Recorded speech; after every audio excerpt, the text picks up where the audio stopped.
তাদের দ্বিতীয় দলিল, তাদের দ্বিতীয় মজবুত, সবচেয়ে মজবুত এবং সবচেয়ে শক্তিশালী দলিল হচ্ছে এই হাদিসটি। সেই হাদিসটির বিষয়ে রাসূল সাল্লাল্লাহু আলাইহি ওয়াসাল্লাম বলছেন যে নিসফ শাবান, অর্ধ শাবানের রাত্রিতে ইয়ানজিলুল্লাহু সুবহানাহু তাআলা ইলা সামাই দুনিয়া, নিচের আসমানে নেমে আসেন এবং মানুষকে তিনি ক্ষমা ঘোষণা করেন, ক্ষমা করে দেন। এই হাদিস নিয়ে কেন তাদের এটা শক্ত দলিল?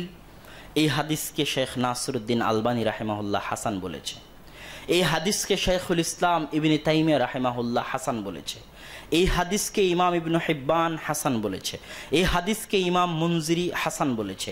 এইরকম তাদের পক্ষে এবং যত হানাফি আলেম আছে যারা শবে বরাত পালন করতে চায় তারা তো বলবেই, আবার আমাদের পক্ষ থেকে শেখ আলবানী এবং ইমাম ইবনে তাইমিয়ার মন্তব্য তারা নকল করে জোরপূর্বক পেশ করতে চায় যে শবে বরাতের অস্তিত্ব হাদিস দ্বারা প্রমাণিত। অতএব এই হাদিসের বিষয়টি আমাকে এবং আপনাকে, যদিও এটা দার্স নয়, জুমার খুতবা, দার্স হলে ডিটেইলস বিস্তারিত আলোচনা করা যেত এই হাদিসের উপর, কিন্তু কিছু সারমর্ম আপনাদের সামনে পেশ করতে চাই যাতে আপনাদের বুঝতে সুবিধা হয় যে কেন আমরা আলবানী রাহিমাহুল্লাহ বলার পরেও, ইবনে তাইমিয়া রাহিমাহুল্লাহ বলার পরেও আমরা মানতে চাই না বা চাচ্ছি না।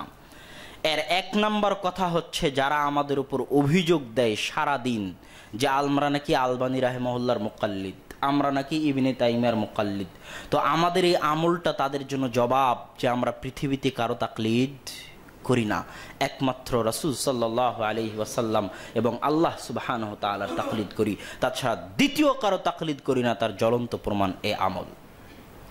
এবার একটা জিনিস মনে রাখেন, শবে বরাতের এই হাদিস একাই সহিহ, একাই হাসান তা কিন্তু নয়।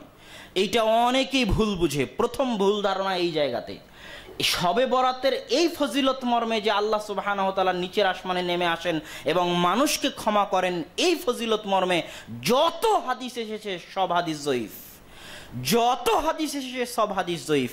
স্বয়ং নাসিরউদ্দিন আলবানী সব হাদিসকে জয়ীফ বলেছেন। যারাই তাহকিক করতে আসবে তারাই জয়ীফ বলবে, একাই কোনো হাদিস সহিহ নয়। তাহলে কাহিনী কি? কাহিনী হচ্ছে আলবানী রাহিমাহুল্লাহ এইরকম 7-8টা জয়ীফ হাদিসকে এক জায়গায় করে বলছেন যে এতগুলো জয়ীফ হাদিস একত্রিত হওয়াতে হাদিসটা হাসান।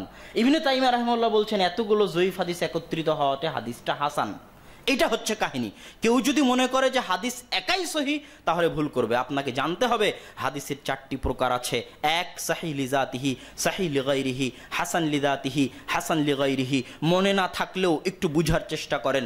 হাদিস সহিহ হওয়ার জন্য 5টি শর্ত। মা রাওয়াহু তাম্মুদ দাবতি আদলুন মুত্তাসিলুস সানাদি গায়রে মুআল্লিন ওয়ালা শাযিন। যে হাদিসকে ন্যায়পরায়ণ রাবি বর্ণনা করে, স্মৃতিশক্তিতে মজবুত রাবি বর্ণনা করে, ছাত্র শিক্ষক শুনেছে, প্রমাণিত যে ছাত্রর নিকট থেকে শিক্ষক শুনেছে, শিক্ষক তার শিক্ষকের নিকট থেকে শুনেছে, কোনো বিচ্ছিন্নতা নাই। 4, হাদিস শাজ নয়, তার চাইতে বেশি সহিহ হাদিসের বিরোধী নয়। 5, হাদিসের মধ্যে কোনো গোপন ত্রুটি, গোপন ইল্লাত নাই। এই 5টি শর্ত পাওয়া গেলে হাদিস সহিহ লিদাতিহি।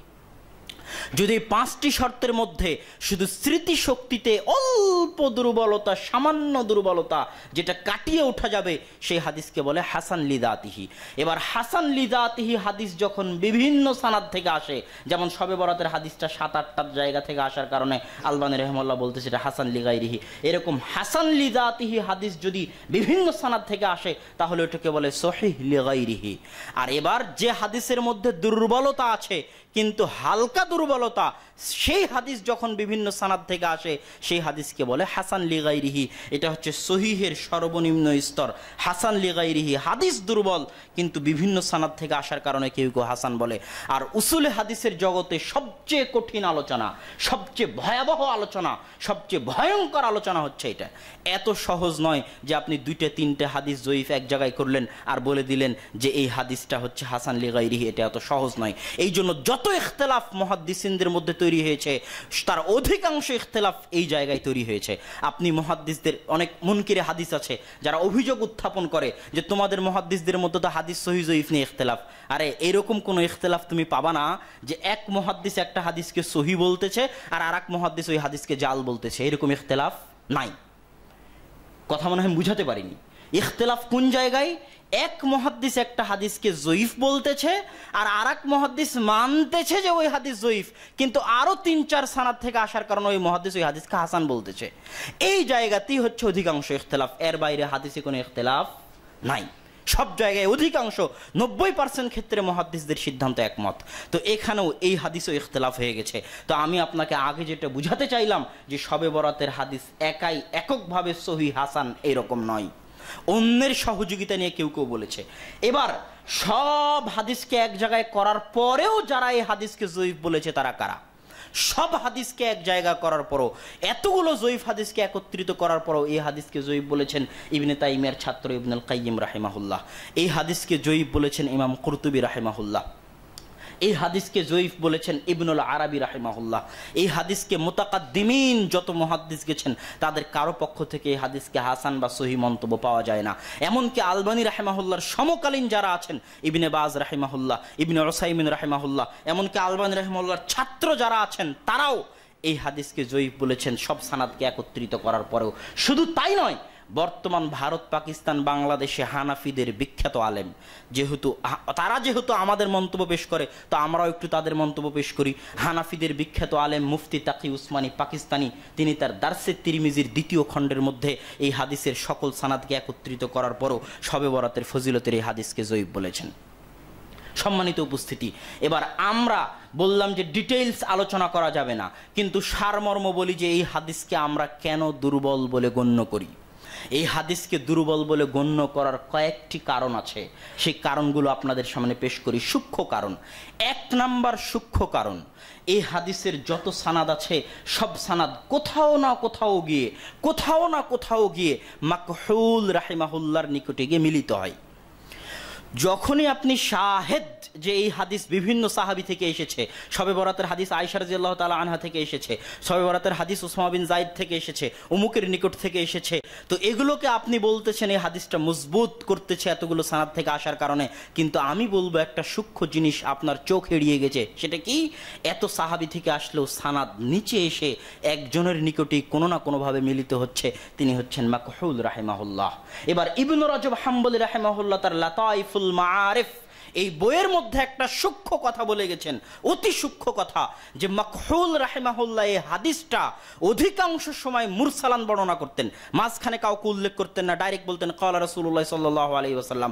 আর ওই মাঝখানের ব্যক্তিটা ছিল কাব আল আহবার, একজন ইহুদি পণ্ডিত, যিনি পরবর্তীতে মুসলিম হয়েছিলেন, এবং অনেক সানাদে সেটা স্পষ্ট হয়েছে যে মাকহুল রাহিমাহুল্লাহ এই হাদিসটা কাব আল আহবার থেকে শুনেছে, এবং কাব আল আহবার ইসরাইলি রিওয়ায়াতের মধ্যে থেকে এটা বর্ণনা করত যে ইসরাইলি রিওয়ায়াতে শবে বরাতের ফজিলতে এই আছে, সেখান থেকে মাকহুল রাহিমাহুল্লাহ নিতেন এবং বলতেন।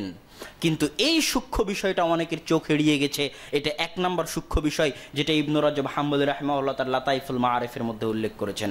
2, এই হাদিসের যতভাবে এই হাদিস বর্ণিত হয়েছে সব মাতানের মধ্যে, মাতান মানে মূল টেক্সট, সানাদ শেষ হওয়ার পর যেখান থেকে আল্লাহ রাসূলের কথা শুরু হয়, ওই টেক্সটের মধ্যে ইখতিলাফ আছে, ইজতিরাব।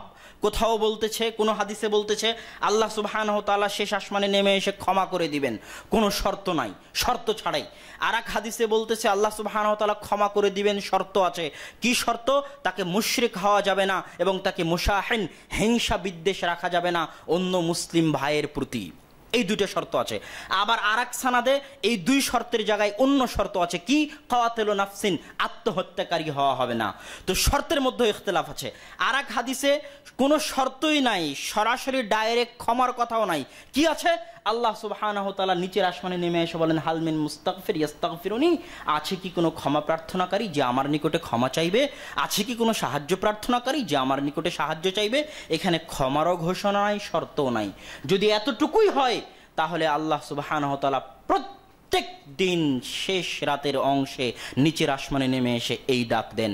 অতএব শবে বরাতের আলাদা কোনো ফজিলত তখন বাকি থাকে না। এটা প্রতিদিনের ব্যাপার। আল্লাহ সুবহানাহু ওয়া তাআলা প্রতিদিন নিচের আসমানে নেমে এসে এই আহ্বান করেন শেষ রাতে যে হাল মিন মুস্তাগফির ইস্তাগফিরুনি, আছে কি কোনো ক্ষমা প্রার্থনাকারী আমার নিকটে ক্ষমা চাইবে? যদি এতটুকু হয় তাহলে শবে বরাতের আলাদা কোনো ফজিলত বাকি থাকে না। 3 নাম্বার সূক্ষ্ম বিষয় হচ্ছে যে ইসলামী শরীয়তের যদি আমি ইহাতা করি, ইসলামী শরীয়তকে যদি চোখের সামনে নিয়ে আসি, পুরো ইসলামী শরীয়তকে, তাহলে ইসলামী শরীয়তকে চোখের সামনে আনলে আমি দেখতে পাবো যে ইসলামী শরীয়তের একটা সিস্টেম, একটা নিয়ম হচ্ছে, যখনই কোনো ফজিলত দিয়েছে তখনই ফজিলতের সাথে আমল দিয়েছে, যখনই কোনো ফজিলত দিয়েছে তখন ফজিলতের সাথে আমল দিয়েছে। লাইলাতুল কদরের ফজিলত দিয়েছে, ফজিলতের সাথে আমল দিয়েছে যে লাইলাতুল কদরে রাত জেগে সালাত আদায় করতে হবে। যখন যেখানে ফজিলত দিয়েছে, মসজিদে নববীর ফজিলত দিয়েছে, ফজিলতটা কিভাবে পাবো? মসজিদে নববীতে গিয়ে সালাত আদায় করলে ফজিলত পাবো। কাবা ঘরের ফজিলত দিয়েছে, ফজিলত কিভাবে পাবো? সেখানে গিয়ে সালাত আদায় করলে ফজিলত পাবো, তাওয়াফ করলে ফজিলত পাবো। যত আমল আছে, যত আমল, আরাফা একটা, আরাফার দিনে আল্লাহ সুবহানাহু ওয়া তাআলা ফজিলত দিয়েছে, ফজিলতের সাথে আমল দিয়েছে যে সেই দিন আপনাকে কি রাখতে হবে? সিয়াম রাখতে হবে। ইসলামী শরীয়তকে সামনে রাখলে এই রকম পাওয়া যায় না যে শুধু ফজিলত আছে আমল নাই, শুধু ফজিলত আছে আমল নাই, এরকম উদাহরণ নগণ্য, বিরল পাওয়া যায় না। অতএব ইসলামী শরীয়তকে সামনে রাখলে এটাই হওয়া উচিত ছিল যে যদি শবে বরাতের ফজিলত থাকে তাহলে শবে বরাতের দিন কি দিতে হবে? আমল দিতে হবে। কথা মনে হয় বুঝাতে পারিনি। যদি শবে বরাতের ফজিলত থাকে তাহলে কি থাকতে হবে? আমল থাকতে হবে। কিন্তু শবে বরাতের দিন আমলের ব্যাপারে সহিহ হাদিস তো বহু দূরের কথা, একটা জয়ীফ হাদিসও নাই যে শবে বরাতের দিন সালাত আদায় করো, শবে বরাতের দিন সিয়াম রাখো, শবে বরাতের দিন কবর জিয়ারত করো, শবে বরাতের দিন রুহুরা ফিরে আসে, শবে বরাতের দিন হালুয়া রুটি বানাও। শবে বরাতের দিনের ফজিলতের হাদিস নিয়ে তো আমি আলোচনা করলাম, কিন্তু ফজিলত যদি মেনেই নেই তাহলে আমলের ব্যাপারে সহিহ হাদিস দূরে থাকা একটা জয়ীফ হাদিসও নাই। তখন তুমি বলবা, এখানে আরো একটা কথা বলিনি যে তাহলে ক্ষমা করবে, যে শবে বরাতের দিন আল্লাহ সুবহানাহু ওয়া তাআলা নিচের আসমানে নেমে আসবেন এবং ক্ষমা করে দিবেন, এতটুকুই হাদিস। যে হাদিসটা আমরা দাবি করতেছি এখনো যে হাদিস জয়ীফ, এবং আরো বিস্তর ডিটেইলস আলোচনা করলে স্পষ্ট হয়ে যাবে যে আলবানী রাহিমাহুল্লাহ এবং ইবনে তাইমিয়া রাহিমাহুল্লাহর সিদ্ধান্তের মধ্যে ত্রুটি আছে। এটাই সঠিক সিদ্ধান্ত যে হাদিসের মধ্যে ইল্লাত আছে, এই হাদিসের মধ্যে ইজতিরাব আছে, এই হাদিস জয়ীফ, দুর্বল।